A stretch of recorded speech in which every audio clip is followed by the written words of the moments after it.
자, 9차 변론. 하지만 윤석열 대통령이 출석하지는 않는 9차 변론이 진행되고 있습니다. 윤석열 대통령 변호인단 측에서 20일 변론, 오는 17, 18, 19, 20 바로 목요일입니다. 목요일 탄핵 심판을 연기해달라고 요청을 했는데 일단 헌법재판소는 받아들이지 않았습니다. 예. 연기 요청을 했던 배경, 뭐 일정 때문에 겹쳐서 그랬던 것 같은데 또 헌법재판소가 받아들이지 않은 이유는 뭘까요, 교수님? 그러니까 지금 뭐 내란죄 형사 재판이 20일 날 서울중앙지법 거기서 지금 기일이 잡혀 있거든요. 네. 그러니까 여기도 출석하고 여기도 출석하려면 한 사람이 두 군데 동시에 나갈 수는 없는 거잖아요. 바로 그렇기 때문에 한번 연기를 해달라고 한 거예요. 그래서 20일로 잡혀 있는데 10차 변론이 그걸 25일로 해달라고 했는데 5일 텀을 둔 거죠. 근데 그 이제 헌재에서 불필요하다고 잘랐거든요. 그러니까 9차 변론도 대통령이 오긴 왔어요. 근데 왔는데 변호인단하고 얘기를 해보니까 오늘 뭐 얘기되는 데서 대통령이 굳이 그 헌재에 나와가지고 발언할 계기? 기회? 또는 이런 게 없는 거예요. 그래서 나는 필요 없구나라고 해서 다시 이제 구치소로 돌아간 걸로 알고 있고. 왔다가 다시 돌아간 네, 거네요. 네. 네. 10차 변론 같은 경우에는 뭐 참석할지 안 할지 잘 모르겠지만은 그러니까 뭐냐면 헌재 입장은 불출석해도 된다. 반드시 이게 뭐 형사 재판처럼 피고인이 있어야 되는 건 아니다라는 겁니다. 불출석해도 되고 그다음에 사실 증인이 아니기 때문에 그로 인해 가지고 뭐 절차의 진행에 지장이 생기거나 이렇지 않다. 그러니까 굳이 뭐 그런 거라는 거죠. 그러니까 당신이 없어도 이건 진행이 되는데 굳이 당신이 있을 필요가 없지 않느냐. 그래서 사실 20일에서 연기 신청을 딱 거절을 해버리고 그러니까 25일로 연기해달라는 신청을 딱 거절해버리고 그냥 20일로 기일을 이제 박아버린 거죠. 예. 근데 이렇게 되면 이제 어떻게 되냐면은 10차 변론이 20일이잖아요. 그러네요. 그게 최종 변론이 될 수도 있고. 만약에 또 거기서 한 차례 또 증인 신청을 또 윤 측에서 한다면은 윤 측에서 하거나 국회 측에서는 할 것 같지는 않거든요. 국회 측에서는 빨리 끝내려고 하기 때문에 윤 측에서 하게 되고 그게 만약에 받아들여진다라고 하면 한 번 더 이제 기일 정도를 잡는 거예요. 그렇게 되면 20 며칠 한 25일, 24일 그 정도 잡히겠죠. 또는 25일 날 잡힐 수도 있습니다. 그래서 그게 만약에 최종 변론이 된다면은 보통 2주에서 3주 걸리거든요. 대충 3월 5일에서 3월 10일 사이 빠르면 3월 5일, 늦으면 3월 15일, 그 사이에 이제 그 내려진다라고 생각하시면 되는 거고. 더 변론이 늘어나지 않는다면은 3월 중에는 그렇죠. 선고가 내려질 가능성이 상당히 크다 이렇게 봐야겠네요. 그러니까 윤 측에서 증인을 갖다 신청하겠죠 아마도. 그런데 만약에 헌재에서는 또 그걸 안 받아들일 수가 있거든요. 그러면 사실은 20일 날 딱 변론이 종결되는 거예요. 라고 하면은 2주 잡으면은 사실 3월 4일 정도? 그 다음에 3주 잡게 되면은 3월 11일 정도 이렇게 되는 거잖아요. 아마 그 사이에 아마 최종 결론이 내려지지 않을까 싶고요. 그 결론은 인용입니다. 인용이고 아웃이에요. 이거는 뭐 왜냐하면은 사람들이 자꾸 이제 진술들이 좀 흔들리잖아요. 사람이 이 사람한테 말할 때, 이 사람한테 말할 때, 이 사람 말할 때 조금씩 맥락에 따라 발언이 좀 달라지잖아요. 우리도. 근데 그게 아니라 전체적인 발언의 요지는 큰 변함이 없거든요. 변함이 없기 때문에 사실은 그게 판단에서 헌재 판단을 뒤바꿔 놓을 정도의 문제가 될 것 같지는 않아요. 그래서 인용이 될 거라고 저는 봅니다. 거의 확실히. 교수님, 여기서 교수님이 이제 말씀하시는 그 판단의 근거는 이 헌법재판소는 내란이냐 아니냐보다는 비상계엄 여부로 인용과 기각 판단을 할 가능성이 높다는 점에서 그렇게 보시는 거죠? 그렇죠. 일단은 그 민주당에서 처음에 그 탄핵 심판 그 신청을 할 때 뭘 했냐면은 온갖 죄목을 다 집어넣은 거예요. 왜냐하면 일단 국회에서 통과를 시켜야 되니까 얘는 나쁜 놈이에요. 이것도 했고요, 저것도 했고, 이것도 했고요, 저것도 했고 이렇게 해가지고 다 집어놨거든요. 근데 문제는 뭐냐, 그렇게 하게 되면은 그렇게 되면 뭐가 되냐면 헌재에서 그걸 하나하나 다 따져야 되거든. 시간이 오래 걸려요. 그래서 민주당 측에서 어떻게 했을 겁니까? 내란죄 부분만 딱 빼버린 거를 드러내고 한 거라는 거죠. 그러니까 이제 심판을 갖다 그 심판의 그 결정, 그 선고를 앞당긴 거죠. 그래서 사실은 그 내란죄냐 아니냐는 이거 형사 재판의 문제예요. 형사 재판의 문제입니다. 거기서는 이 사람들의 진술이 흔들린 거라든지 이런 것들이 아마 논쟁이 될 수가 있습니다. 그런데 헌법 재판은 이게 행정 심판이거든요. 당신이 정말 대통령으로서 그 국정을 운영할 자격이 있느냐 없느냐, 또는 그런 능력이 있느냐 없느냐, 또는 그래도 되느냐. 그걸 판단하는 거기 때문에 일단은 계엄령을 때린 거 있잖아요. 그것만 보는 거예요. 그게 핵심이네요. 그죠. 계엄령을 딱 때렸는데 두 가지 쟁점이 있는 거죠. 하나는 뭐냐면 그때가 정말로 계엄을 때릴 만한 순간이었는가. 전시나 사변에 준하는 시간이었는가라고 했을 때 전시나 사변에 준하는 상황은 아니었거든요. 그러니까 그것 자체가 위헌이 되는 거죠. 두 번째는 뭐냐면 절차적 문제가 있는 거예요. 절차적 문제는 뭐냐면은 일단은 국무회의 의결을 거쳐야 하고 그런 다음에 국무위원들이 부서를 해야 되고 그 다음에 그것을 어디로 통보를 해야 되는 겁니까? 국회로 통보를 해야지 이게 성립하는 건데 절차적인 하자가 있다라는 걸 국무총리가 인정을 해버렸거든요. 사실상 그 말이 국무회의지 실제로는 부서도 이루어지지 않았고 예. 그 다음에 거기서 의결이라는 것도 이루어지지 않았다라고 하니까 절차적 하자가 있었던 거죠. 그러니까 이것만 딱 보게 되면 사실은 이거는 헌법 위반이고 그러니까 위헌인데다가 법률 위반이거든요. 예. 뭐 위법 위헌이죠. 라고 한다면 사실 대통령직 박탈 이렇게 결론이 나올 수밖에 없습니다. 예. 이건 헌법재판관들의 성향과 상관이 없어요. 헌법재판관들의 뭐 예컨대 정영식 재판관 뭐 저쪽을 깠다. 근데 이분이 딱 보니까 굉장히 공정하게 했더라고요. 그래서 한때는 막 그 보수에서 막 그러니까 저기 국회 측 증인들을 막 이분이 막 다그치니까 와 예. 띄워줬는데 그 다음에 또 윤측들 막 또 다그치거든요. 아하. 훅 들어가고 원래 법리적으로 판단을 내리거든요. 그 법리 예. 판단이라는 것은 그 사람이 평소에 어느 당을 찍든 그런 성향하고는 관계가 없습니다. 그래서 박근혜 대통령 때도 그때 뭐라고 얘기했습니까? 아, 이 보수 위주기 때문에 보수가 주류기 때문에 다수이기 때문에 기각될 거라고 믿었는데 어떻습니까? 결론은 9대0, 8대0이었죠. 8대0으로 만장일치로 그냥 탄핵이 돼버렸거든요. 근데 이때는 지금 이 사안은 뭐냐면 그때처럼 막 최순실이 뭐 태블릿 PC로 뭐 좀 써주고 이런 차원의 문제가 아니거든. 말 좀 사주고 이런 차원의 문제가 아니라 국민들 뻔히 보는 백주대낮에 무장병력을 갖다 국회에다 투입을 한 거예요. 이거는 내가 볼 때는 만장일치다. 예. 네, 봐요. 교수님 이 부분은 어떻게 보십니까? 박근혜 대통령 탄핵 때는 이제 변론이 17차까지 갔다. 예. 이번에도 윤석열 대통령 변호인단에서 뭐 이제 기각을 기대하기 때문에 그렇게 변론을 계속하는 이유도 있겠지만 그래도 이재명 재판은 좀 봐야 되지 않겠냐. 2심 선고를 나오는 걸 보기 위해서라도 이 변론을 좀 더 끌어야 된다. 이 이유는 어떻게 보십니까? 그러니까 그거 목적이 좀 불분명해요. 그래서 제가 둘 중에 하나라 그랬잖아요. 기각을 목적으로 뛸 것인가, 예. 아니면 지연을 할 것인가. 이재명 그 2심을 보기 위해서 그렇죠. 지연을 네. 할 것인가인데 이게 헷갈리는 거예요. 아하. 이게 헷갈리는 겁니다. 그래가지고 내가 볼 때는 분명히 작전은 분명히 한다. 목표를 갖다가 기각적으로 할 건지. 근데 왜냐하면 기각적으로 한다는 것은 가능하지가 않거든요. 가능하지가 않다면 초점을 어디다 맞췄어야 되냐면은 되도록이면은 명분은 그렇게 내걸 수 있잖아요. 충실한 심판을 받고 싶다라고 하면서 대충 지연 작전을 썼어야 되는데 그게 좀 중간에 좀 헷갈렸던 것 같아요. 그래서 이것도 안 되고 저것도 안 되는 이런 상태가 돼버린 거고 또 다른 한편으로는 지연 작전도 또 헌재가 왜냐하면 재판을 관할 건 헌재에 있거든요. 예. 그 사람들이 결정하는 것이기 때문에 그 막연하게 막 지연하거나 이런 것들이 사실 쉽지도 않아요. 애초에 쉽지도 않고 그냥 왜냐하면 이게 일반 재판이 아니거든요. 뭐가 걸린 거냐면은 지금 트럼프가 집권했잖아요. 국제 정세가 정말 어렵게 돌아가는데 미국에선 벌써 트럼프하고 총리가 회담을 했단 말이죠. 우리는 이제 파트너가 없는 거야.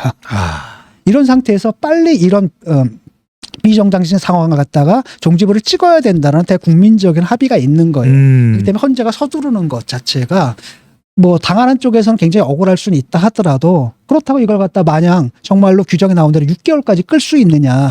그럼 나라가 어떻게 되겠느냐. 예. 이런 문제가 있다는 거죠. 알겠습니다. 자, 윤곽근 윤석열 대통령 변호인단 내 윤곽근 변호인은 재판 과정을 항의하면서 중대한 결심을 할 수밖에 없다.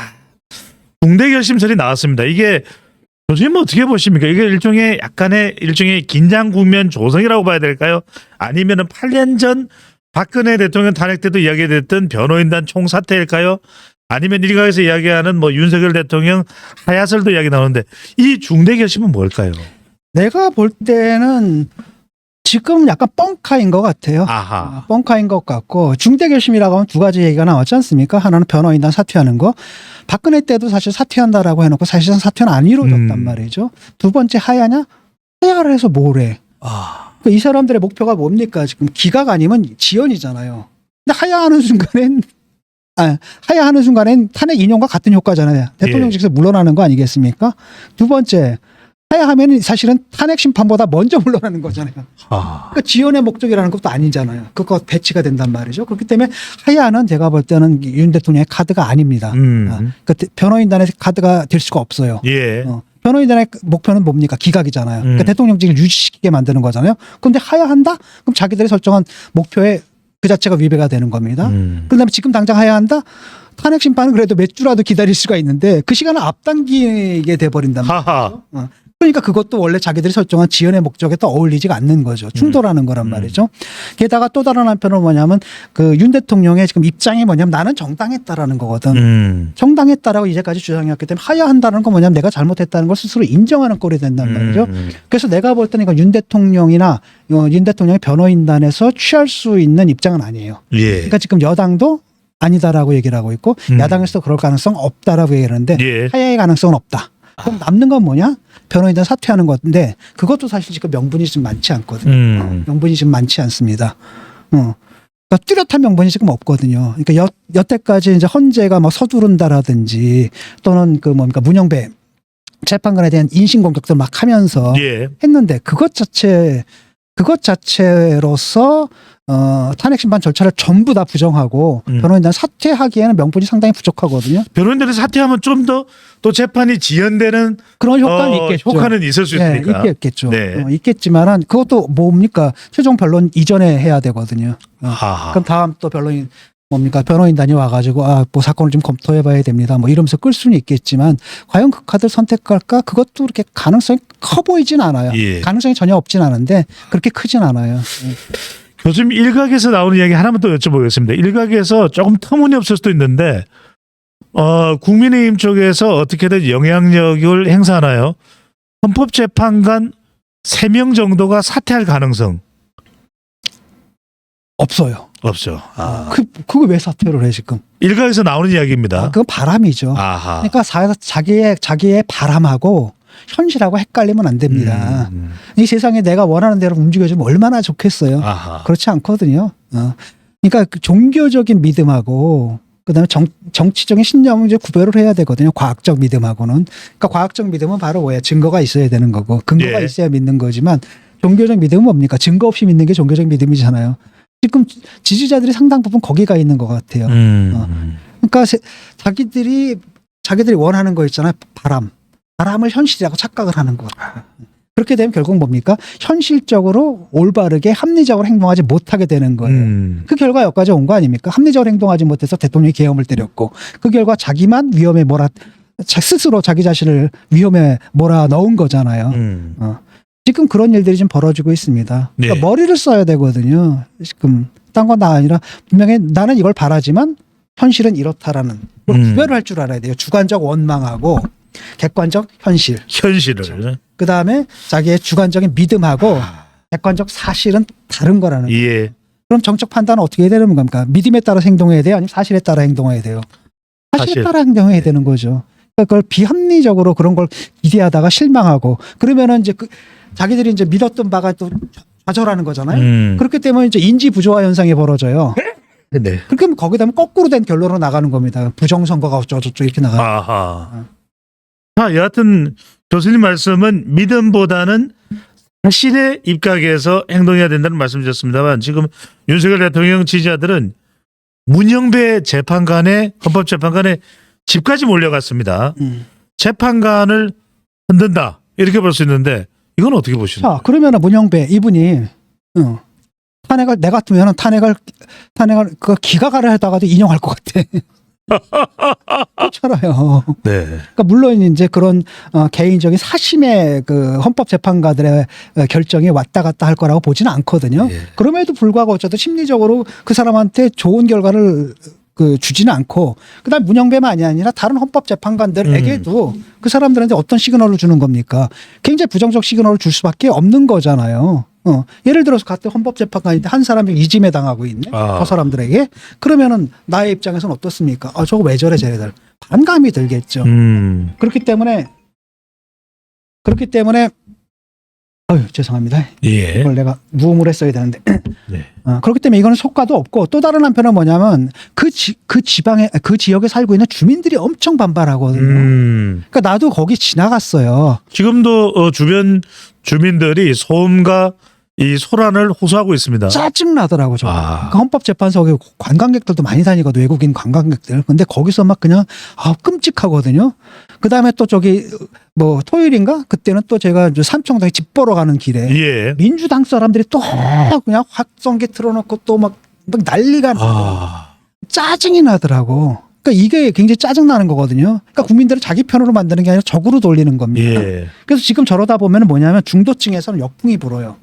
지금까지 이제 이른바 보수 측의 지지율이 높이 나온 거 있죠. 그건 뭡니까? 대통령에 대한 탄핵이 결정되고 대통령이 체포되고 이런 모습들을 눈으로 지켜봤거든. 그러니까 거기에 대한 역풍이 불어버리는 거예요.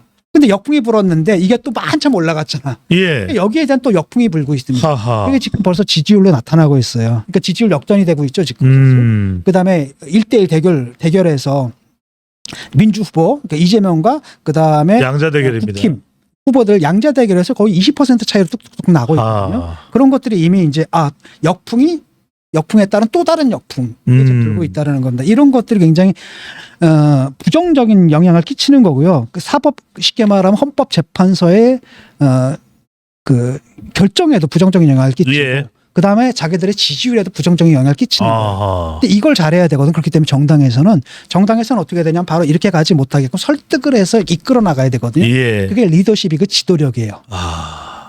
옛날에 노동운동 하는 사람들 만났을 때 얘기를 들었거든요. 그러니까 노조가 막 파업하고 막 난리를 치잖아요. 그때 노조의 지도력이 뭐냐라고 했을 때 노조원들을 갖다 선동해가지고 파업하고 막 싸우게 만드는 거 거기에 지도력이 있는 게 아니라고. 그런 일이 벌어졌을 때 노조원들이 굉장히 격앙한대요. 경찰이 달려오고 이러면은 그럴 때 돌발 행동 못하게 폭력적인 행동을 못하게 자제시키는 거. 그걸 할 수 있는 게 진짜 노조의 지도력이라고 얘기를 해요. 예. 정당도 마찬가지인데 국힘에서 지금 그걸 갖다가 편승을 하고 있는 거야. 편승을 하다 보니까 이게 자제가 안 되는 거거든요. 이 사람들은 더 나가는 거야.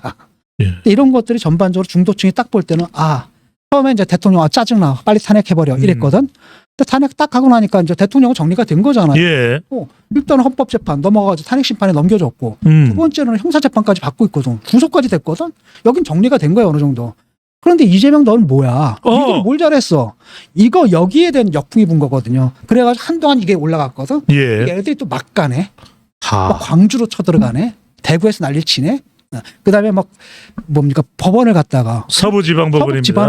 집원을 갖다 막 침탈을 하네. 난입을 하네.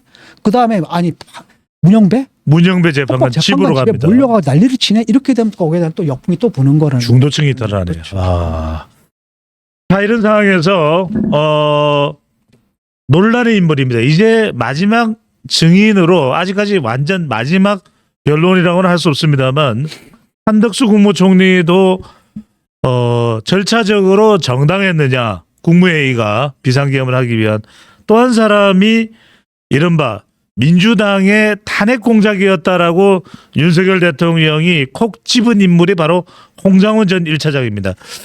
홍장원 전 1차장이라는 인물에 대해서는 지 교수님은 어떻게 보시는지요?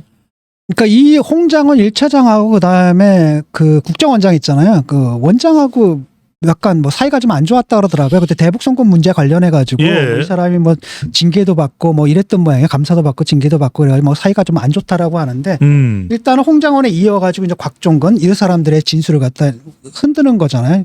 그러니까 윤 측에서는 뭐라고 얘기를 하냐면 얘네들이 회유됐다. 민주당에게 회유가 됐다. 예. 뭐 실제로 뭐 인사청탁도 하고 자기 자신에 관한 인사청탁도 하고 막 이랬다. 홍장원의 경우라고 했기 때문에 이들의 진술이 오염됐다. 라고 해서 사실은 뭐냐 그 논리학에서 얘기하는 거잖아요. 논리가 안 되면 뭐예요? 인신을 공격하라. 쉽게 말하면 증언을 탄핵을 하는 겁니다. 그러니까 증인을 탄핵하는 거죠. 예. 증인을 탄핵함으로써 그 사람들의 증언의 신뢰성을 떨어뜨리는 쪽으로 나가는 거거든요. 그래서 그게 좀 어느 정도 먹혔던 것 같아요. 그래서 그걸 열심히 하는데 문제는 뭐냐면은 이런 거죠. 곽종근 이분이 이제 김현태 707 특수임무단장 이 사람이 뭐라고 얘기를 했냐면 나와서 그러니까 야당의 곽종근 그 회유서를 좀 뒷받침하는 듯한 발언을 또 해요. 그러니까요.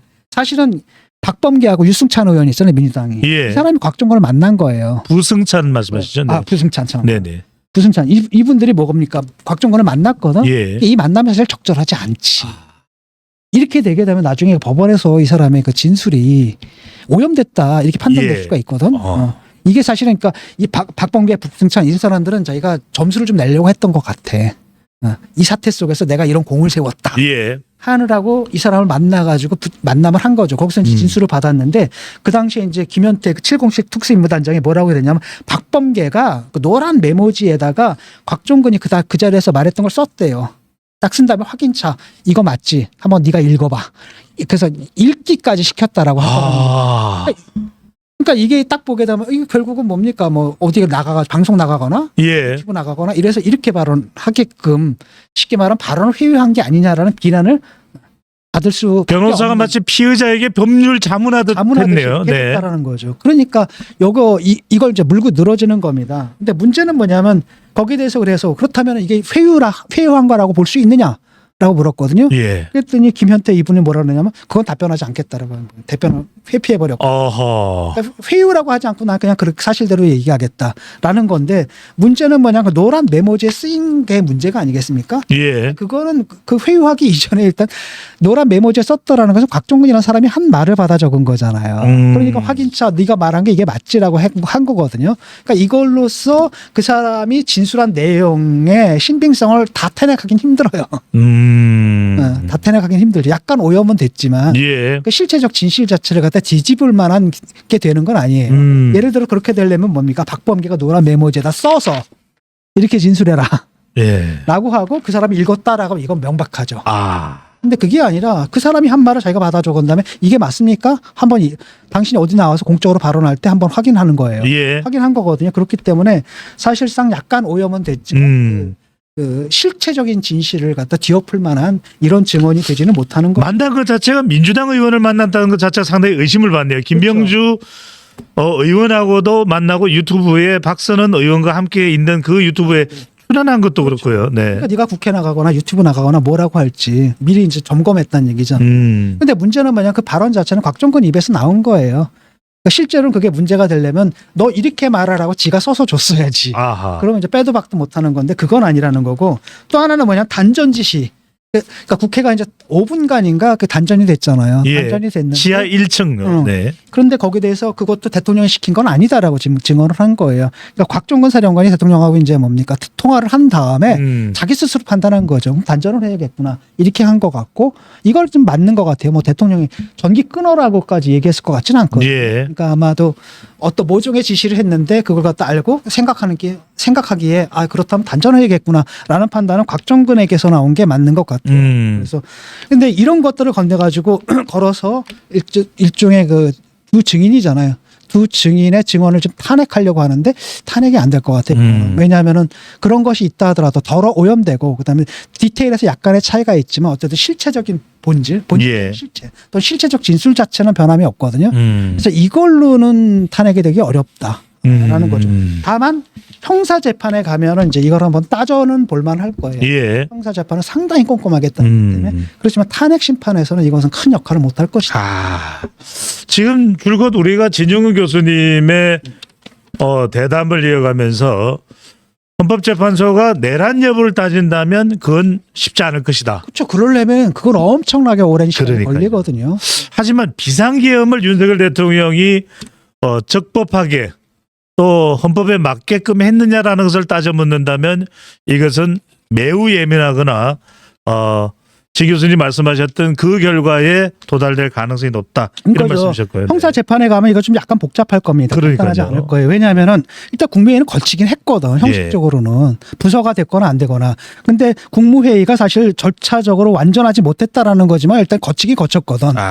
그러니까 이게 그렇다면 이게 잘못한 건 맞는다 하더라도 정말 파면할 정도의 잘못이냐 이건 다를 수가 있다라는 거죠. 알겠습니다. 그러니까 두 번째로 구체적인 지시 같은 것도 대통령이 내린 적이 없다라는 진술들이 나와버리면은 사실 이게 그럼 내란죄가 성립하나 이건 법적으로 좀 문제가 될 수 있어. 한번 다퉈볼 만합니다. 교수님 이 부분 어떡하죠? 아직까지 헌법재판소가 만약 헌법재판관 후보자에 대한 권한쟁의 심판 또는 위헌법률 심판 청구에 대한 답을 내지는 않았습니다. 왜냐하면 마은혁 헌법재판관 후보자를 임명해야 되느냐 마느냐 하는 부분인데 이 부분에 대해서 많은 지금 관계자들의 이야기는 합류를 한다고 하더라도 변론이 끝난 이후에 하면 어차피 최종 판결에는 그렇네요. 참여할 수가 참여할 수 없다. 없습니다. 딱 한 또는 번이라도 기회가 예. 들어가야 되거든요. 그런 부담 때문에라도 마은혁 헌법재판관 후보자는 오해를 불식시키기 위해서라도 임명하지 않는 게 맞는 거 아니냐라는 의견 나오는데 지 교수님 판단은 어떠십니까? 임명하기 좀 힘들지 않을까 싶어요. 만약에 임명을 한다면은 일종의 지연 작전으로 할 수는 있겠죠. 네. 마지막 변론이라든지 뭐 이럴 때 왜냐하면은 이분이 딱 들어가게 되면 이분도 파악을 해야 될 거 아니에요, 상황을. 그러니까요. 그런데 그냥 바로 한 번이라도 일단 들어가야 되고. 그럽니다. 맞습니다. 예. 때문에 아마도 그게 이제 시간을 좀 지연시키는 그런 효과는 좀 있을 겁니다. 예. 그런 카드로 윤 측에서 아마 생각할 수는 있을 거예요. 아. 지금 현재 상황에서는 뭐 그렇게 커다란 변수가 될 것 같지는 않아요. 예. 자, 마은혁 헌법재판관을 후보자를 임명하는 것이 민주당에서는 9명으로 해서 6명의 이 인용 파면 인원을 채우는데 유리하다 이렇게 판단했을 수도 있다라는 의견도 나오고 있습니다만 최상무 권한대행이 거부를 할 가능성도 있고요. 그런 부분도 열려 있을 것으로 보입니다. 지금 또 정치권의 최대 화두가 되고 있는 것은 탄핵 국면도 있습니다만 또 하나는 명태균입니다. 정말 이름이 참 이게 쉽게 또 잊혀지지 않는 이름이에요. 명태균. 자, 이 특검 법안도 있고 교수님 이 황금폰 이야기도 나옵니다만 두 가지 하나는 윤석열 대통령이 비상계엄을 선포한 이유가 이 명태균이 계속해서 쭉쭉쭉쭉 의혹이 올라오니까 김건희 여사를 보호하기 위해서 비상계엄을 할 수밖에 없었다 이런 이야기도 나옵니다만 일단 이것부터 여쭤보겠습니다. 이 창원지검이 중간 수사를 발표하고 서울중앙지검으로 사건이 이송됐습니다. 이유가 있을까요? 거기서 일단 일단락 짓고 그다음에 남은 게 이제 김건희, 윤석열이잖아요. 남은 관계자들 같은 경우에 서울에 거주하고 있기 때문에 예.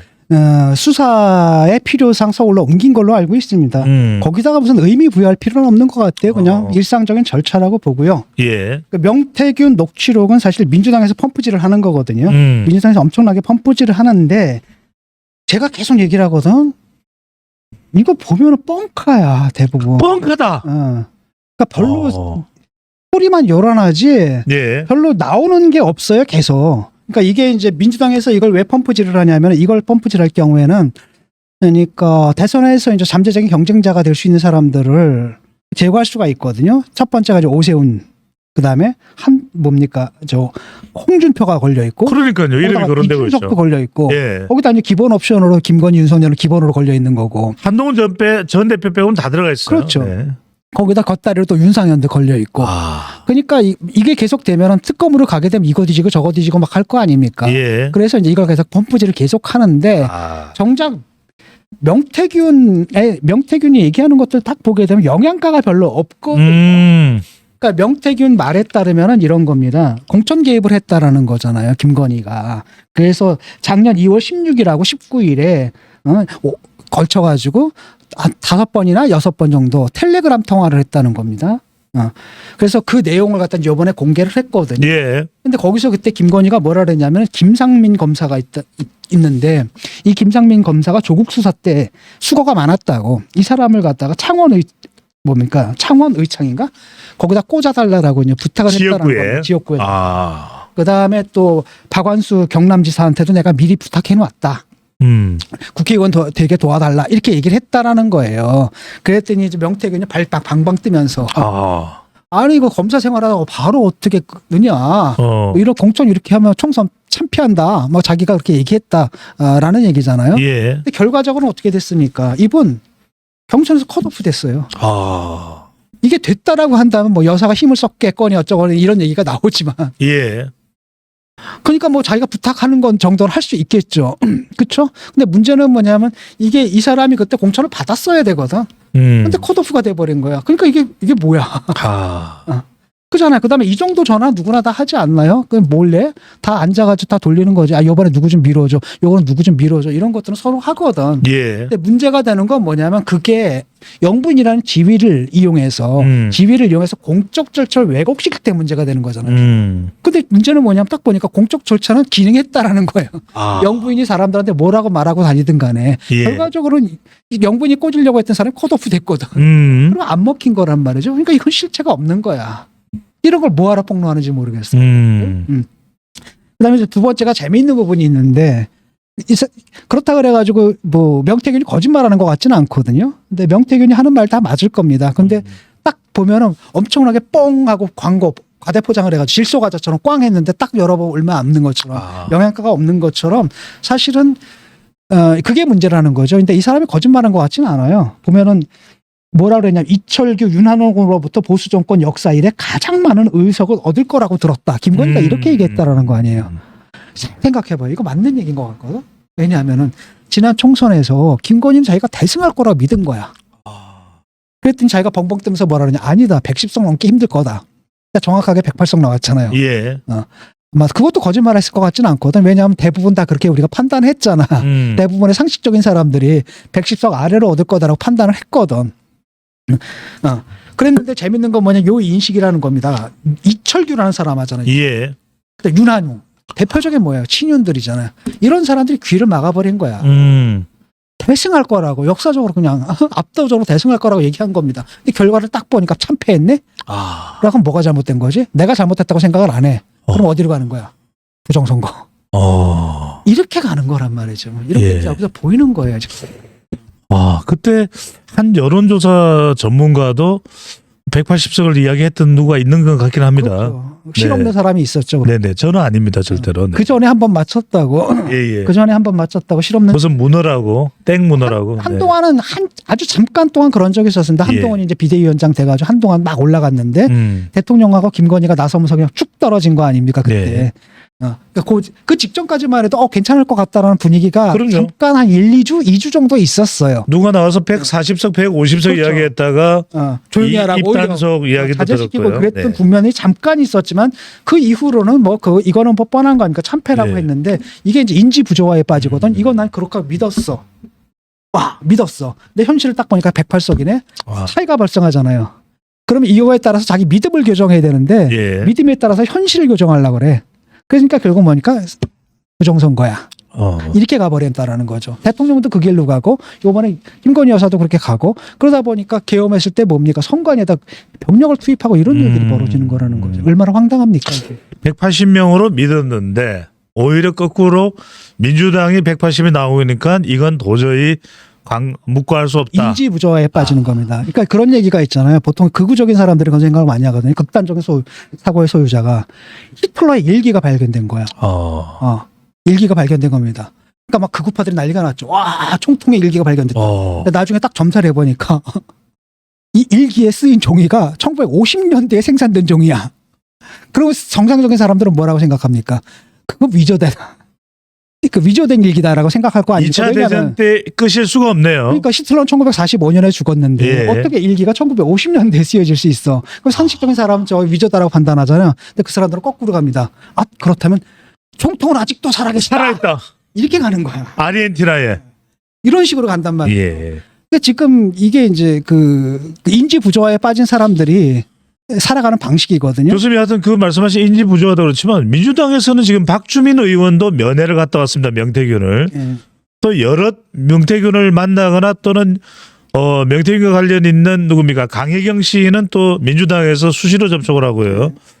그런데 정작 민주당이 뻥하고 못 꺼내놓는 것은 뻥한 것 같아. 나 나오는 게 없잖아 지금. 그러니까 요번에도 꺼뜨린 게 그 뭡니까? 오세훈하고 또 뭡니까? 김씨 후원자 김씨하고 자기가 3자 대면했다 그랬거든. 근데 그것도 진술뿐이에요. 그러니까 김씨라는 사람은 요번에 딱 튀어나와가지고 뭐냐면 3자 대면한 적이 없대요. 그다음에 이제 오세훈 시장도 뭐라고 얘기했냐면 내가 그럼 여론조사를 받다 결과를 받아봤다면 열 몇 차례에 걸쳐서 받아봤다면 당신들이 누구한테 그 여론조사 결과를 전달했는지를 그 사람을 지목을 해달라라고 하는데 그걸 못 하고 있거든. 예. 그렇잖아요. 아, 아니 그러면은 누구한테 전달했는지 알 수 있잖아. 13차례 전달했으면 누굴 통해서 줬다. 그렇죠. 그 사람 누구한테 줬느냐라고 할 때 대답을 못 하고 있다고. 그럼 이건 뭐야? 그건 좀 이상하다라는 거죠. 예. 그러니까 명태균이 자기 몸집을 계속 이런 식으로 지금 중요성을 키우고 있는 거고, 그러니까 민주당이 그걸 지금 활용하고 있는 가운데 이게 질서과자가 되는 거예요. 내가 볼 땐 나오는 게 별로 없어. 아, 명태균은 결국 질소과자다. 자, 이렇게 볼 수 있겠습니다.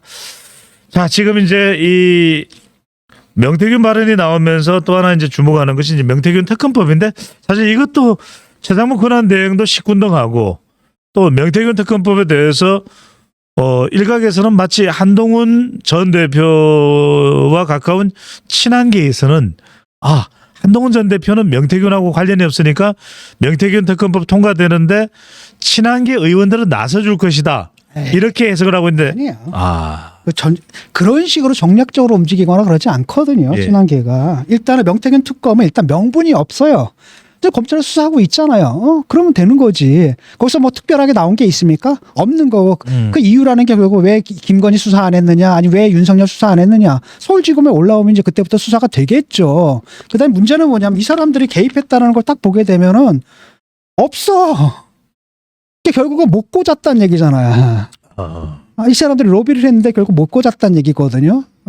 그렇다면은 이게 문제는 뭐냐면은 그러니까 대통령이나 또는 대통령 영부인의 지위를 가지고 그 권력을 가지고 당의 공식적 절차를 왜곡시켜야 되는데 당의 그 공천 과정은 정상적으로 기능했던 거예요. 꼬질렀던 사람들이 다 튕겨 나갔거든. 다 컷오프되고 뭐 이랬단 말이죠. 그러니까 이게 사실 법률적으로 죄가 안 돼요. 그러니까 수사할 것도 없는 거야. 근데 민주당에서는 계속 공격하는 건데 문제는 뭐냐면 어차피 뭡니까 김건희하고 윤석열이 이미 아웃이거든. 이걸 가지고 뭘 탄핵 아니 지금 앉아가지고 내란죄가 걸려있는데 이게 뭘 중요해. 지금 탄핵이 걸려있는데 이게 뭘 중요해. 지금 어찌 보면은 명태균 한건폰에 민주당이 놀아나고 있다 이렇게도 볼 수 있겠는. 그러니까 민주당에서는 이걸 갖다 이용해 먹겠다라는 겁니다. 특검을 하면은 이제 다 걸려 있잖아요. 예. 일단 기본 옵션으로 윤석열, 김건희는 걸려 있는 거고, 그 다음에 오세훈, 홍준표. 그러니까 사실이든 아니든 공격할 수가 있다라는 거야. 거기 이준석까지 걸려 있고, 윤상현도 걸쳐 있고. 예. 그러니까 파상 공세를 펼 수 있다. 그런 계기를 만들겠다. 그래서 정략적인 이유에서 지금 특검을 하자는 건데, 이건 누가 받을 수가 없는 겁니다. 일단은 통과는 될 겁니다. 다수 의석이니까. 근데 최성목 권한대행이 일가다 오케이 놓을까요? 아니죠. 당연히 여당에서는 뭡니까? 부동의하라고 할 겁니다. 거부하라고, 거부권 행사하라고. 거부권 행사하고 그럼 국회로 넘어오면 다시 3분의 1을 넘어야 되거든요. 그런데 친한계도 여기서 해서 뭐라는 이건 말이 안 된다고 얘기를 하고 있다는 겁니다. 적어도 이 문제에 관해서는 그 친윤과 친한이 같아요, 입장이. 그다음에 이거는 결국은 나가리 되는 겁니다. 나가리 됩니다. 지금 일각에서 일종의 음모론입니다. 한동훈 전 대표가 본인과는 무관한 이 명태균 특검법을 친한계 의원들을 통해서 통과시킬 것이다 라고 그렇게 퍼뜨리고 있는데 지금 진 교수님 말씀은 나가리일 것이다. 나가리예요. 네. 나가리. 자, 바로 그 거론되는 숱한 인물들이 등장하는 조사가 있습니다. 바로 여론조사입니다. 자, 이 갤럽에서 일단 발표가 됐는데 이 적극 지지냐 그냥 지지하는 편이냐 약간 일종의 신뢰도 호감도를 냄새를 풍기는 그런 조사를 냈습니다. 진 교수님 여기서 가장 혐오도가 높다고 그럴까요? 이 인물이 이재명 대표일 것 같았는데 이재명 대표는 41% 가장 절대로 지지 않을 것이다. 절대로 지지 않을 것이다. 1위 이준석 의원 45%입니다. 이거 어떻게 된 겁니까, 교수님? 저는 이 호감도 비호감도 조사는 아무 의미가 없다고 봐요. 지지율이 높은 사람이 높게 나올 수밖에 없어요. 예. 지지율이 높은 사람은 반대 진영에서 비토율도 높고 있다면 그 비토층이 다 비호감을 표현하거든요.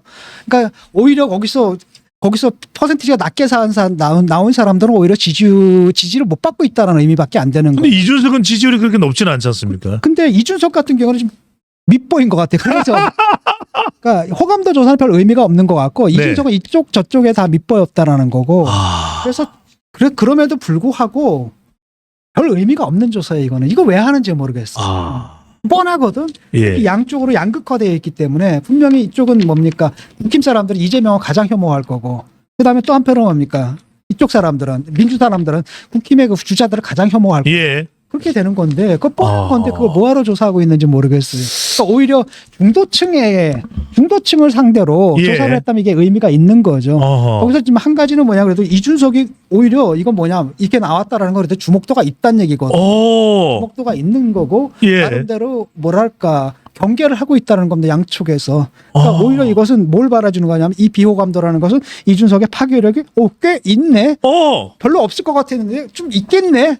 라는 판단을 해주는 지표로 이렇게 보는 게 맞아요.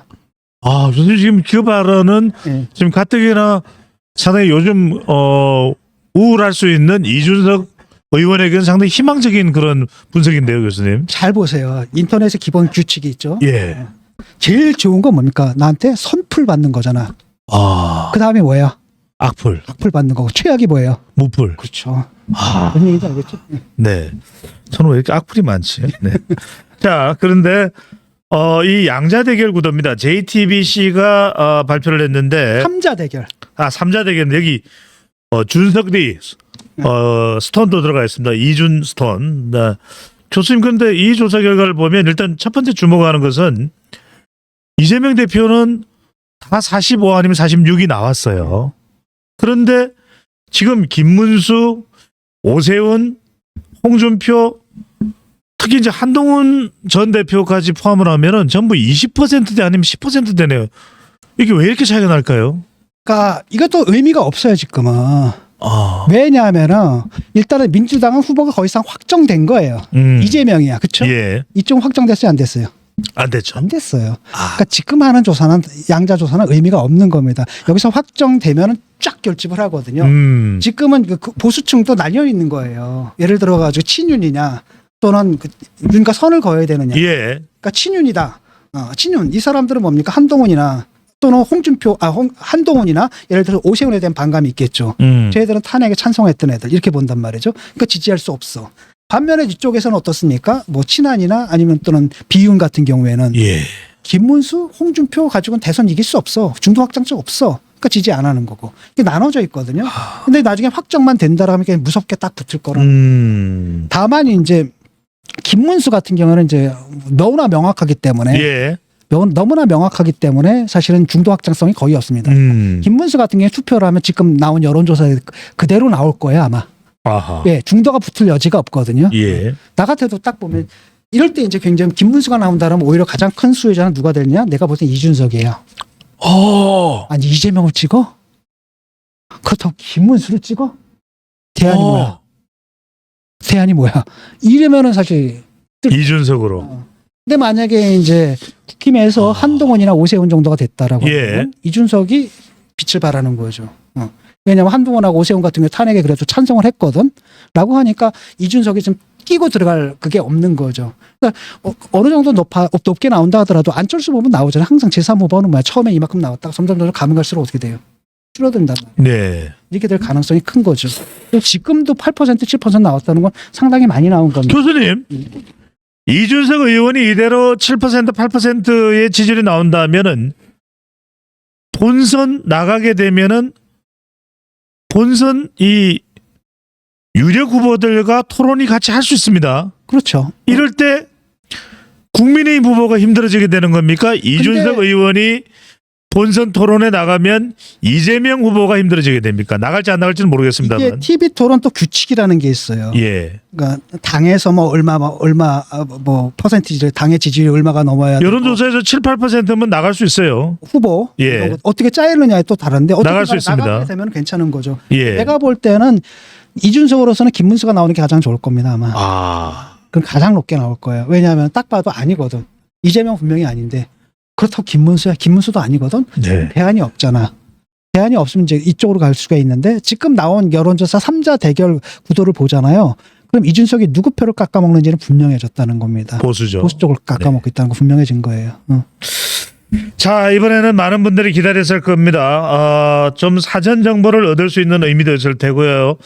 어느 정도 진 교수께서 파악을 좀 하고 계신지 모르겠습니다만 책이 나옵니다. 한동훈 전 대표, 이른바 한동훈 작가로도 불릴 수 있게 됐는데 국민이 먼저입니다. 아메리카 퍼스트가 아니고 피플 퍼스트. 영어로 그렇게 되는지 모르겠습니다만 한동훈의 선택 이렇게 해서 26일 책이 나오는데 이 책의 대체 내용은 지금 비상계엄 이후에 심정을 담고 있다 이렇게 이야기하는데 그 내용을 그렇게 잡은 이유 또 어떤 내용이 들어가 있을까? 뭐 김건희 여사 관련된 윤석열 대통령 관련된 입장이 표명되어 있을까? 상당히 궁금한 게 많습니다. 대선 출사표를 확정하는 날이 2월 26일인 건지 교수님 어떻게 보시는지요? 그 어떤 내용인지 궁금해요. 아마 그 책이 발간되면은 굉장히 뭐랄까 센세이션을 일으킬 것 같거든요. 왜냐 국민들이 궁금해해요. 예. 도대체 무슨 일이 있었던가 아하. 윤과 한 사이에 그다음에 특히 또 계엄을 둘러싸고 예. 그 사이에 어떤 얘기가 죽어가고 체포조가 진실인지 여부도요. 네. 그다음에 그때 이제 대통령실은 어땠고 당에서는 어땠고 이런 것들 굉장히 궁금해하거든요. 그 부분을 담고 있기 때문에 아마 나오면 굉장히 센세이션을 일으킬 겁니다. 그래서 사실상 이 책을 낸다는 것은 대선에 이제 출사표를 던진 것으로 보죠. 예. 왜냐하면은 그 전에도 사실 신지호를 비롯한 그 친한계 인사들 있잖아요. 김종혁인가 그분하고 신지호 이런 분들이 이제 공공연히 뭐라고 얘기했냐면은 그 탄핵 그 최종 변론이 끝난 이후에 움직일 거다라고 예고를 했잖아요. 예. 지금 탄핵 변론이 거의 끝나가죠. 20일 날 끝날지 한 번 기회를 더 잡으면 다시 24, 25일 정도가 될 거라는 거죠. 그때 좀 끝나고 그 다음에는 이제 끝났기 때문에 예. 예를 들어가지고 어느 정도 대통령에 대해 예우는 갖춰야 될 거 아닙니까? 예. 그렇기 때문에 그게 딱 끝났다라고 한다면 그 다음부터는 움직일 것이다. 왜냐? 일단 탄핵은 이제 인용되거든요. 인용된다라고 한다면 이제 국면이 어디로 갑니까? 과거가 아니라 미래로 갈 수밖에 없다라는 거예요. 확실하게. 예. 과거에 이게 옳았니 그러니 이런 게 아니라 이제 뭡니까? 그래서 앞으로 어떻게 할 건데로 옮겨간다라는 거죠. 그 대안을 빨리 마련해야 되기 때문에 예. 그때 나올 거라고 했는데 아니나 다를까 책을 낸다는 얘기가 딱 나오고 그다음에 아마도 책이 나오게 되고 그다음에 이제 북콘서트를 할 겁니다. 그러면서 공식적으로 이제 행보를 하겠죠. 그러면 그것이 굉장히 언론에 어떤 내용이 담겨 있든 간에 언론에 굉장히 큰 센세이션을 일으킬 겁니다. 그래서 한번 또 다른 돌풍이 불지. 네. 거기에 대한 또 보수층에 엄청난 반발이 있을 것 같기도 하고. 예. 근데 어차피 이제 더 물러날 것은 없는 것 같아요. 한동훈 대표 같은 경우는. 교수님 보시기에는 이 책의 이 출판일이 26일은 이재명 대표의 공직선거법 위반 2심, 1심에서 의원직 상실에 유죄형이 선고가 됐습니다만 2심에서 어떤 선고가 나올지 바로 종결이 이제 26일입니다. 공교롭게 날짜가 일치하는데 이 책을 출판하는 것이 출사표로 봐도 될까요? 출사표죠, 이거. 명확한 출사표고 그다음에 한동훈 대표로서도 이번에 나오지 않으면 사실 기회가 없을 것 같거든요. 그래서 그 전에도 제가 비대위원장 나왔을 때 말렸잖아요. 그다음에 이번에 또 다시 당대표 선거 나올 때도 내가 말렸잖아. 그러니까 지금 생각하면은 이럴 때 이제 짠하고 등장하는 게 얼마나 멋있었겠네라는 생각을 좀 했는데 왜냐하면 지금 부를 거란 말이죠 보수에서 그랬는데 어쨌든 이번에는 내가 이제 말리진 않았던 이유가 바로 뭡니까? 이제는 별로 여기서 이제 물러나면 아마도 앞으로는 기회가 없을 것 같다는 느낌이 들거든요. 그러니까 본인도 그렇게 생각할 거고, 그다음에 그를 지지하는 친한계 의원들도 그렇게 생각하는 것 같아요. 그래서 한번 싸워봐야 되는 거고, 명분은 참 좋죠. 명분은 좋기 때문에 지금은 이제 일단은 그 정치권에서 한동안 아웃된 것으로 여겨졌기 때문에 예. 대표직을 내려놓는 순간 아웃된 것이 여겨졌기 때문에 사실 지지율이 상당히 쭉 빠졌거든요. 근데 거기 이제 얼마나 붙을지는 좀 지켜봐야 되는데. 한 가지는 뭐냐면은 일단은 이제 어려운 싸움이 될 겁니다. 왜냐하면은 당내에서 그 지지하는 의원들이 많지가 않아요. 집중 견제를 당하고 있습니다. 집중 견제를 좀 당하고 있거든요. 네. 그런데 당내 그 지도력이라는 측면에서 보면은 사실 오세훈 후보도 그렇고 벌써 후보네. 안철수도 그렇고 류도 그렇고 없거든. 홍도 없어요. 홍도 약간 그 당에 이단하거든요. 김도 없는데 김은 그래도 이제 강성층들이 좀 붙었는데 김은 알잖아요. 아마 국힘에서도 알 겁니다. 김 가지고는 안 된다는 것 정도의 인식을 할 거야. 아무리 이 사람들이 미쳤어도. 그다음에 이제 두 번째가 뭐냐면 일단은 근데 거기서 한번 싸웠단 말이죠. 그 당시 탄핵 이후에 엄청나게 대판 싸웠기 때문에 감정적 앙금들이 남아 있는 것 같고 두 번째는 지지층들이 지금 유튜브로 지금 결집돼 있단 말이죠. 그래서 전환기린이 뭐 이런 사람들이 앉아가지고 뭡니까 배신자 프레임 띄고 지금 뭐 제사 끝나기 전에 뭐 어쩌고저쩌고 뭐 이런 얘기까지 한단 말이죠. 굉장히 강력하게 반발하고 감정적으로 똘똘똘똘 뭉쳐있기 때문에 예. 이들을 어떻게 설득하느냐의 문제가 있고 그래서 신지호 의원이 뭐라고 얘기를 했냐면은 달걀 세례를 받는 한이 있다 하더라도 설득해야 된다라고 얘기를 하는 건 내가 볼 때는 올바른 발언입니다. 그렇게 돼야 됩니다. 예. 어쨌든 간에 그 사람들하고 척질 수는 없는 거거든요. 들어가서 그 비난을 받든 뭘 받든 간에 묵묵히 먹어가면서 끝까지 설득해내서 만약에 판을 뒤집는다라고 한다면 그때 굉장히 파괴력 있는 후보가 되는 거예요. 예. 그래서 보게 되면 어차피 두 가지예요. 이슈는 두 가지거든요. 후보 경선에서 계엄 찬성하느냐 반대했느냐 이거예요. 그다음 탄핵 계엄, 그다음에 탄핵 찬성하느냐 반대했느냐 이거거든요. 두 번째는 뭐냐면 보수 재구성 어떻게 할 거냐라는 거. 아하. 이대로 갈래? 아니면 세대 교체해가지고 완전 새로운 보수로 갈래? 이거란 말이죠. 이런 관점에서는 사실은 한동훈 대표가 참 유리한 점이 있는 거죠. 예. 유리한 점이 있고. 그래서 김종인 위원장이 이제 그렇게 얘기했거든요. 그러니까 뭐라고 그랬냐면 국민의힘의 유일한 희망은 이제 한이다라고 얘기를 했단 말이에요. 이게 이제 중도층이 볼 때는 그래도 탄핵이나 계엄에 대해서는 명확한 입장을 취하는 게 맞지 않느냐. 그래야지 대선에 나올 자격이 있지 않느냐. 왜? 이 선거 자체가 뭐 때문에 이루어지는 거예요? 계엄 때문에 이루어진 거고 탄핵 때문에 이루어진 건데 계엄에 찬성하고 탄핵에 반대했던 사람들이 후보로 나온다면 있을 수 없는 거라는 거죠. 그다음에 정말로 계엄에 반대했다. 아니 탄핵에 반대했다라고 한다면은 나오면 안 돼요. 왜? 탄핵에 정당하지 않았다라는 거잖아요. 탄핵에 정당하지 않았다. 그럼 그릇된 거거든요. 근데 그걸 인정하는 거잖아요. 자기들 스스로. 끝까지 한다면 그거 부당한 탄핵이었다라고 한다면 그 부당한 탄핵이 열어준 대선판에 나오면 안 되는 겁니다. 자기들 논리는. 이렇게 된단 말이죠. 그런 면에서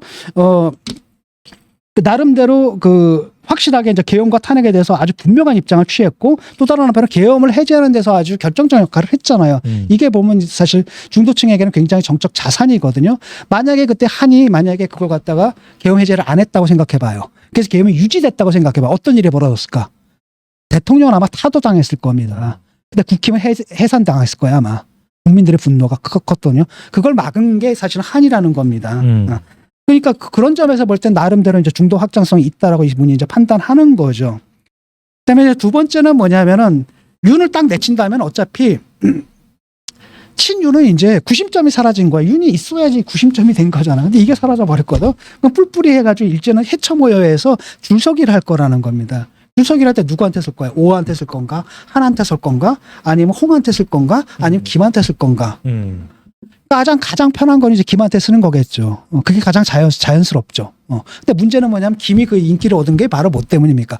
계엄에 사과를 안 했기 때문이거든요. 모든 장관들이 나와서 사과를 하는데 사과를 안 해버린 거야. 뻔뻔 문수였죠. 뻔뻔 문서거든. 근데 그런 태도 가지고 국민들을 설득할 수 있어. 지금도 보게 되면 탄핵 찬성이 6이에요. 반대가 4거든. 그 중도층은 몽땅 다 뭡니까? 탄핵에 찬성한다는 입장인데 이거 가지고 되겠냐고. 그러니까 6대 4니까 20% 차이로 진다는 얘기예요. 무난하게 지는 선거라는 거죠. 그런데 윤이 이제 사라진 거란 말이죠. 사라졌기 때문에 사실 어떤 일들이 벌어질지 모릅니다. 그래서 제가 볼 때는 보수의 재구성을 둘러싼 싸움이에요, 결국. 예. 바로 이 부분입니다, 교수님. 보수가 재구성하는데 성공하느냐라고 하면은 이제 대선 예. 경쟁력이 생기는 겁니다. 지금 그럼에도 불구하고 엄청나게 어려운 겁니다. 왜? 탄핵 직후에 국민들이 생각해봐요. 쟤들이 계엄했던 그 당이야. 탄핵 반대했던 당이야. 쟤들 한 번 더 믿어줘? 이런 불신감이 있기 때문에 예. 일단 기울어진 운동장에서 싸움인데 그나마 만약에 국힘에서 탄핵의 강을 건너고 계엄의 강을 건넜다는 시그널을 준다라고 한다면 예. 마침 이재명이 이렇게 강한 상대는 아니거든요. 라고 하기 때문에 한번 해볼 만한 거예요. 예. 그런데 만약에 김문수나 홍이 됐다? 이거는 해보나 마나. 이거는 무난하게 지는 거죠. 교수님 이 질문을 안 드릴 수가 없습니다. 마지막 질문이 될 것 같은데 지금 한동훈 전 대표에게 가장 중요한 것은 이전에 어땠느냐 또 지금 어떠냐도 중요하겠지만 결국 대선은 미래에 대한 프로스펙티브 선택을 할 것이다. 이른바 희망적 선택을 할 것인데 이른바 전망 투표를 할 것이다. 전망적 투표입니다. 바로 전망적 투표인데 자 그래서 많은 분들이 지금 우리 방송을 지금 진 교수님 입에 초점을 맞추는 이유는 주목하고 있는 이유는 보수의 재구성이 무엇입니까, 교수님? 일단은 계엄 잘못했다. 예. 근데 지금 권영세가 굉장히 문제거든요. 계엄이 뭐라 그랬습니까? 나는 계엄에 반대한다고 얘기했잖아요. 근데 계엄 해제를 한동훈은 잘못했다라고 얘기를 하거든요. 그럼 그때 자기가 국회에 있어서 자기는 계엄 해제 안 했을 거라는 얘기잖아. 아니 자기가 계엄에 반대하는데 대통령이 자기가 반대하는 일을 했는데 그렇다면 그걸 해제를 시켜야지. 말이 됩니까? 이게 안 되는 거거든요. 그런 식으로 쉽게 말하면 한편으로는 이쪽 중도층 눈치도 보고 한편으로는 강성 지지층 눈치를 보는데 둘 다 갈 수는 없는 거거든. 한쪽으로 입장이 분명해야 되는 거죠. 라고 한다면 개헌 반대했다라고 하면 탄핵엔 찬성하고 그다음에 지지층들을 설득해야 된단 말이지. 근데 설득을 못하니까 그런 리더십이 없다 보니까 여기 편승하지 않으면 안 되는 거야. 그러니까 이상한 태도를 취하는 겁니다. 자기 모순적인 태도를 취하는 거잖아요. 개헌엔 반대하는데 해제는 반대한다. 개헌에 반대하고 해제도 반대하면 어쩌란 얘기야. 말이 안 되는 얘기를 하는 거죠. 이런 걸 가지고 선거에 나갈 수는 없습니다. 이건 확실하게 정리가 돼야 되거든요. 그래서 보게 되면 홍하고 이제 내가 보니까 약컨대 오세훈 시장하고 홍하고 이제 김은 뭐 탄핵 반대니까 아예 그 제쳐놓고 지금 그 한동훈하고 그다음에 오세훈 시장이 약간 뉘앙스가 좀 달라요. 예. 한동훈은 굉장히 원칙적인 입장을 취하잖아요. 그러니까 오세훈 시장 같은 경우에는 뭐냐면은 약간 서서히 가자라는 겁니다. 서서히 가자라는 거고 그다음에 제가 걱정하는 건 뭐냐 지금 지지자들이 좀 감정적으로 뭉쳐있단 말이죠. 그러니까 배가 큰 배가 가잖아요. 큰 배가 갈 때 내가 보니까 저 목표가 잘못 찍힌 거야. 저기로 가야 되는데 일로 가고 있단 말이죠. 이렇게 가려면은 서서히 틀었어야 되거든 이거를. 서서히 틀었어야 되는데 계속 가는 거잖아 지금. 그런데 지금 딱 대통령이 아웃되면 2달밖에 안 남아요. 그 사이에 이걸 급변치만 하게 되면 위험한 거거든요. 그래서 굉장히 지금 위험한 상태다라고 얘기했는데 오세훈 시장 같은 경우는 뭐라고 얘기를 하냐면은 시간 충분하다고 얘기를 하는 거예요. 이때 대통령이 아웃되면은 사람들이 과거가 아니라 이제 미래를 볼 것이기 때문에 서서히 그쪽으로 올 것이다. 그런 관점에서 뭐 당에서 지금 저런 애매모호한 태도를 보이는 것은 잘하는 것이다라고 이제 평가하더라고요. 지난번에 TV 토론을 하는데.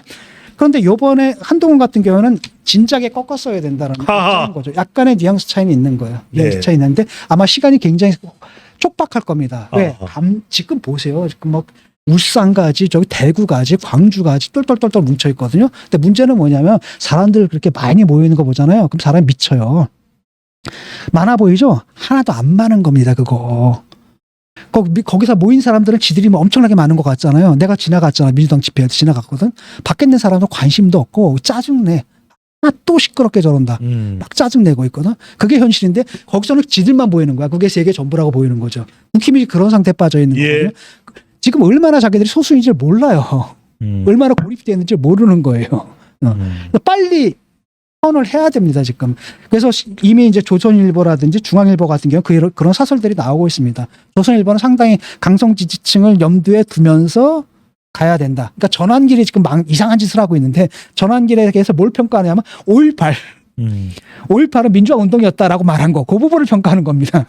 라고 하면서 그쪽으로 가야 된다라고 슬슬 주문을 하고 있고 중앙일보는 아주 명확하게 지금 가서는 무난하게 질 수밖에 없다. 그런 식으로 가서는 경고를 하고 있거든요. 그래서 이런 흐름들이 아마 이제 대통령의 탄핵이 딱 끝나고 나면 심판이 끝나고 나면은 얼마나 신속하게 옮겨올 수 있느냐. 그래서 결국은 이제 아마 싸움이 붙을 겁니다. 탄핵 찬성파하고 반대파가 있고 그 중에서 아마도 그 구도 속에서 오히려 이제 오세훈 시장이 저기를 얻을 수도 있어요. 어부지리처럼 반사 이익을 얻을 수도 있습니다. 한과 예컨대 뭐 홍이 부딪히거나 한과 김이 부딪힐 때 왜냐면 양쪽 끝이잖아요. 양쪽 끝이기 때문에 오히려 이쪽은 아니고 그렇다고 얘네들은 확실히 아닌데 이쪽도 좀 부담스럽고 라고 하면 오세훈은 그러니까 일종의 3파전 같은 게 되지 않을까 저는 그렇게 예상을 해요. 자, 이 한동훈 전 대표의 국민이 먼저입니다 책에 홍준표 시장은 또 어떤 책을 가지고 나올지 또 김문수 장관은 어떤 발언을 내놓을지 앞으로 더 주목될 것으로 보입니다. 교수님 뭐 마무리도 되겠죠? 예. 여러분들 날씨 이제 더 추워질 수도 있다니까 건강관리 잘하시고요. 다음 주 화요일 오후 4시 어김없이 시사전을 시사 끝장 돌아오겠습니다. 오늘도 어김없었습니다. 대한민국 최고의 농객 진용호 교수와 함께했습니다. 고맙습니다.